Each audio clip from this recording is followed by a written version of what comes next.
The movie opens in Thneedville, a town where everything is built of plastic, metal, or synthetics, with no living plants in sight. The city is surrounded by a towering, impenetrable metal wall, and no residents are permitted to leave. With no trees to provide fresh air, pollution is so severe that people must buy bottled oxygen to survive. Thneedville is run by its billionaire mayor, Aloysius O'Hare, who profits from his oxygen company. Despite the unnatural environment, the citizens live happily, as O'Hare has brainwashed them to appreciate their plastic-filled world. Next, we meet a 12-year-old boy named Ted who lives in Thneedville. He's in love with his neighbor, Audrey, a 14-year-old girl. One afternoon, to get her attention, the clever kid buys a remote-controlled airplane and crashes it into her garden on purpose. His plan works like a charm, and Audrey invites him into her house to show him a painting she made of a tree. She tells him that all she wants in the world is to see a real, living tree growing on her patio, and if someone were to fulfill her dream, she would marry that guy. Upon hearing this, Ted comes up with a plan to fulfill his crush's dream and win her over. That evening, he asks his family what happened to the real trees and whether he can still get one. His mother tells him to get those thoughts out of his head, claiming that natural trees are dirty and useless.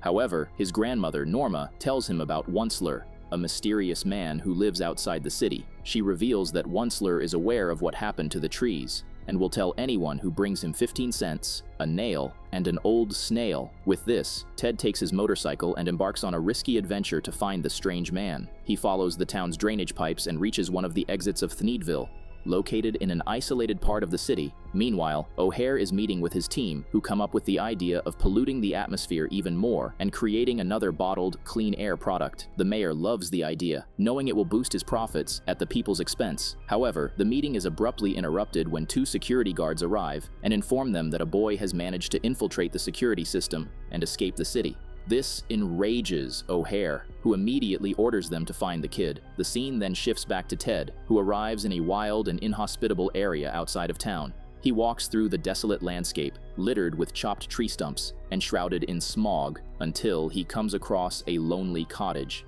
The cottage bears Onceler's nameplate, and Ted rings the bell. Suddenly, a trap is set off, launching him into the air and catching him on a massive hook. Onceler, who's an old man, peeks out the window and warns the boy never to return here. But Ted insists he wants to learn about the trees and even gives the gift he brought. This finally convinces Onceler, and he reveals that the trees are gone because of him. The scene then cuts to a flashback from many years ago, where we see a young and ambitious Onceler. One day, he decides to leave home with the dream of creating a brilliant invention capable of changing the world. His entire family appears unsupportive and doesn't believe he can succeed, but Onceler is confident. After traveling for months, he finally arrives in a beautiful, vibrant forest where animals live together in harmony. The trees, known as truffula trees, have unusual leaves that resemble long, colorful woolen threads.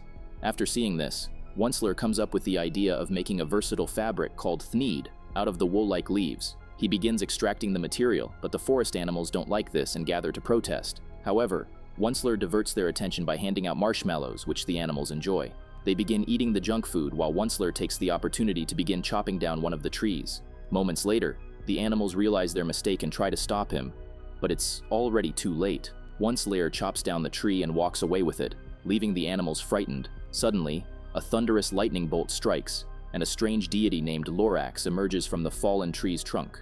Lorax is a mystical, orange, furry humanoid creature with a yellow mustache. He becomes enraged when he discovers that a stranger intruded in their forest and cut down one of the trees. Not long after, Lorax approaches Onceler and introduces himself as the forest's guardian. He informs the stranger that what he did was wrong and demands that he leave immediately. An unfazed Onceler thinks he's just another animal and tries to bribe him with marshmallows, but Lorax doesn't fall for it. He warns Onceler that if he doesn't leave by nightfall, the full fury of nature will descend on him, bringing misfortune until the end of his life. However, Onceler believes he is bluffing and doesn't believe that this small creature has the ability to cause harm. The scene then returns to the present, where Onceler pauses his story and asks Ted to go home. He tells the boy that if he wants to hear the rest, he'll have to come back tomorrow.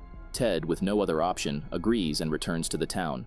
In the next scene, we see that it's Audrey's birthday, and Ted has brought her a gift, which is a real tree. She's overjoyed by the gesture and leans in to kiss him. But before the moment can happen, Ted's mom wakes him up, and he realizes it was all just a dream. Determined, he grabs his bike and prepares to sneak out of town to meet Onceler again. However, This time, he's stopped on the way by O'Hare and his men. The greedy mayor doesn't want anyone to learn about trees because he doesn't want his business to fail. The boy tries to act clueless, but O'Hare isn't fooled and reveals that he is aware of Ted sneaking out of town.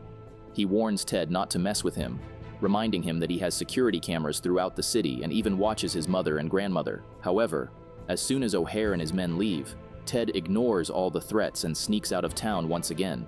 He goes to meet Onceler, who resumes his story. The scene then cuts to a flashback, showing Onceler preparing a scarf made from the woolen leaves. He then stays in the forest at night, despite Lorax's warnings. So, while Onceler sleeps peacefully, the animals quietly carry his bed out to the river, hoping he will drift away. But, unfortunately, a bear cub becomes stuck next to him, and both are swept away by the water. Onceler wakes up at this moment and feels confused by his surroundings. To save them, Lorax picks up a stick and throws a massive stone into the waterfall.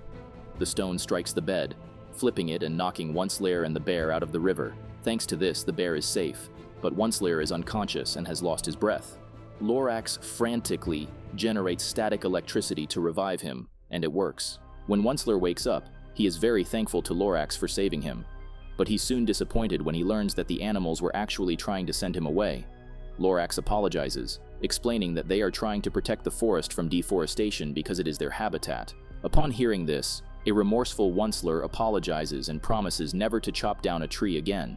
The next morning, when Onceler wakes up, he finds Lorax and all the forest animals inside his cabin. This annoys him, so Lorax reveals that they're there to keep an eye on him and make sure he doesn't chop down any more trees. Undeterred, Onceler picks up Thneed he created and decides to head to the market to try selling it. Lorax mocks his strange invention and doubts anyone will want it, but Onceler remains confident in his idea. Sometime later, Onceler arrives in town and begins promoting Thneed.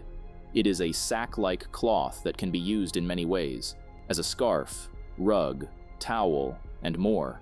Unfortunately for him, the townspeople mock him for his strange product and even throw tomatoes at him. After days of trying with no success, Onceler gives up and tosses Thneed away in frustration.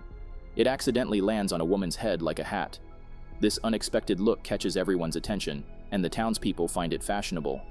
In the next scene, we see Onceler back at his cabin, feeling upset and hopeless.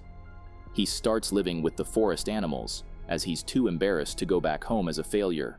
However, things take an unexpected turn when a crowd suddenly shows up at the forest to see him. Now, everyone is eager to buy a Thneed and wants him to start a business. This excites Onceler, and he realizes that he's going to be rich. The scene then shifts back to the present, where Onceler once again pauses the story and tells Ted to return the next day if he wants to hear more. The young boy also agrees and heads back to town. While driving down the street, he comes across Audrey and introduces her to his grandmother, who compliments her beauty.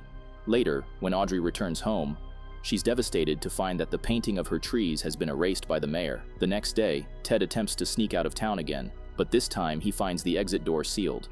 However, this does not deter the determined boy, who looks around and notices a towering skyscraper. Ted bravely climbs and leaps across the town's boundaries. He eventually gets to Onceler's cottage and hands him a bag of marshmallows before sitting down to hear the rest of the story. The scene then shifts to a flashback, where we see Onceler thriving in his Thneed business. He even invites his greedy and lazy family members to help with the work in the forest. Under Onceler's direction, the family initially produces Thneeds by sustainably harvesting the truffula trees. However, his mother soon complains that the process is too slow and suggests chopping down the trees instead to increase production. Though hesitant at first, Onceler eventually succumbs to his greed and agrees to the plan. Upon hearing the news, a concerned Lorax tries to approach Onceler to persuade him to stop. However, the greedy businessman refuses to listen and tells his family to drive Lorax away. In the following months, Onceler and his family begin causing massive destruction in the forest. His business grows bigger each day, but pollution spreads rapidly. The air becomes toxic, and the water is contaminated. Fish are forced to swim in dirty rivers, and land animals suffer from starvation and loss of habitat. Meanwhile, Onceler becomes incredibly wealthy and even buys himself a grand mansion. One day, Lorax shows up to visit Onceler and asks if everything he did was truly worth it. But Onceler refuses to admit his mistakes and tells Lorax to leave him alone. He proudly claims he wouldn't stop for anything in the world until he suddenly looks out the window and sees the very last truffula tree being chopped down. That's when he realizes the forest is gone, and with no trees left, his business can no longer continue. At this point, Onceler finally understands the damage he's done, but it's already too late. His factory's shut down, and his selfish family also calls him a failure and abandons him. By this time, the air has become so polluted that it's difficult to breathe. A young O'Hare then seizes the opportunity and comes up with the idea of selling bottled oxygen. Meanwhile, a remorseful Onceler locks himself in a desolate cabin surrounded by the wasteland he created. Lorax, on the other hand, vanishes into the clouds, leaving behind only a single stone engraved with one haunting word, unless. In the present, Onceler finishes telling the story and explains that he finally understands what Lorax meant by unless. It means that nothing will get better unless someone cares enough to make a change. He then takes out the last truffula seed and hands it to Ted, urging him to plant it in the heart of the city where everyone can see it. He tells Ted to show people that it's not too late to make a difference. Ted proudly accepts the responsibility and promises to Onceler that he won't let him down. Following this, a motivated Ted returns to town through the drainage. He destroys a security camera along the way, but it still manages to capture enough footage to alert O'Hare about the seed. On his way, Ted meets Audrey and asks her to come to his house later. When he returns home, he rushes to his room and grabs a bottle of water to germinate the seed.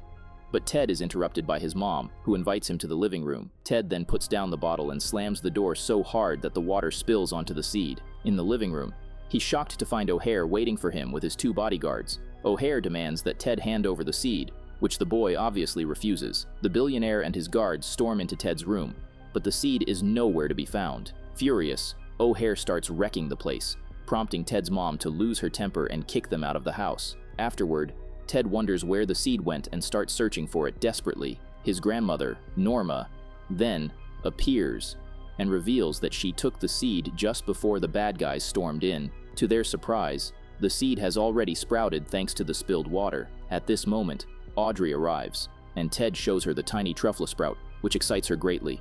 Ted says they need to plant it in the middle of town and asks for the help of his family and Audrey, but this seems too challenging since O'Hare's guards are stationed right outside their house, and cameras are everywhere. Moments later, Ted and his mom get into her car and drive away. The guard outside the house immediately starts following them without wasting any time. The chase is intense as they drive all over the city, until they reach a half-constructed bridge. The guards then approach the car and open the door, but they are shocked to find only his mom inside, and a doll that looks just like Ted. Elsewhere, Ted, Norma, and Audrey ride a bicycle, being chased by an airship.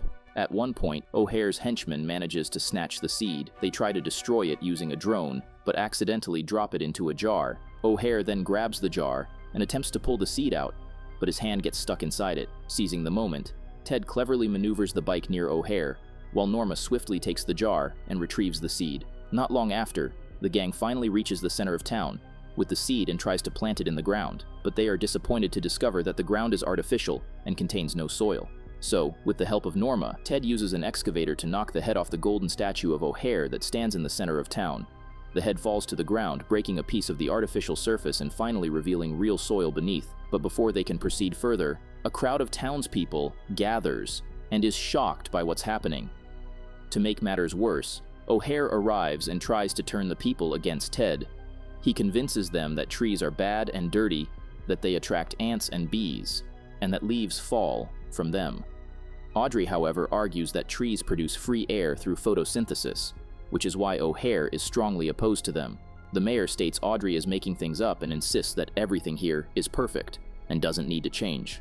Upon hearing this, the townspeople also believe the corrupt billionaire and begin supporting him. Ted then pulls out the little seed and shows that a flower is sprouting. This proves that there is still hope to revive the damaged land. Seeing this, the town's residents finally change their minds and decide to give trees a chance. O'Hare makes one last attempt to win the people over, trying to convince them to let the seed rot and crush it. But the people begin to turn against him, and even his bodyguard places a rocket on his head. The man then detonates the rocket and blasts O'Hare out of the city. With this, the people cheer, and Ted finally plants the truffula tree seed. Audrey then kisses him on the cheek, a moment he had desperately longed for. Hearing the celebrating crowds, Onceler finally emerges from his cabin and happily says, "Thank you, Ted." In the final scene, we see that some time has passed, and the land is beginning to recover. There is grass growing everywhere again, and several truffula trees have sprouted, which causes the animals to return. The movie concludes as Lorax returns to the forest and tells Onceler that he made the right decision in giving the seed to Ted. It's been a while since my last upload, so if you enjoyed this video, don't forget to drop a like and let me know your thoughts in the comments. I really missed reading your feedback.